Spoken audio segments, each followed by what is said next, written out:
73 araw bago ang eleksyon 2025. Ilan sa mga tinalakay ng mga tumatakbo sa pagkasenador sa kanilang kampanya, ang kabuhayan at karapatan ng mga Pilipino.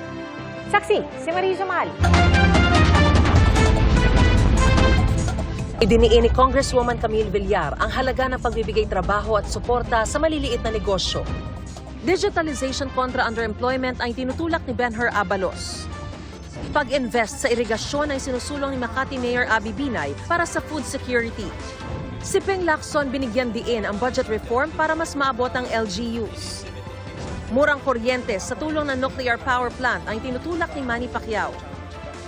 Direktang pagbili ng gobyerno sa magsasaka at mangingisda ang balak ni Tito Soto. Pagkakaroon ng corporate farming ang nais sa Senador Francis Tolentino. Sa Zambales, idiniin ni Jerome Adonis sa pulong sa mga manggagawa na di sapat ang minimum wage. Pag-iit ng karapatan sa lupa ng mga Aita sa Zambales ang iginiit ni Ronel Arambulo.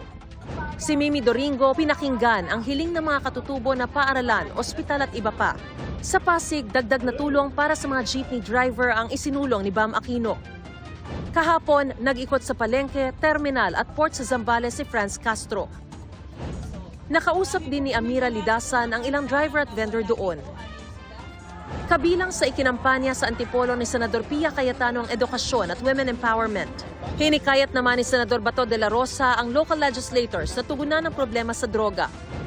Paglapit ng medical services sa liblib na lugar ang plano ni Senador Bongo.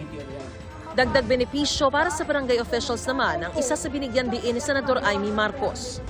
Sa Camp Aguinaldo, isinulong ni Ariel Querubin ang mas mataas na pensyon para sa retirees. Habang nag-ikot naman si Willie Revillame sa Binyan, Laguna. Patuloy namin sinusundan ang kampanya ng mga tumatakbong senador sa eleksyon 2025. Para sa GMA Integrated News, Mariz Umali ang inyong saksi. Mga kapuso, maging una sa saksi. Mag-subscribe sa GMA Integrated News sa YouTube para sa iba't ibang balita.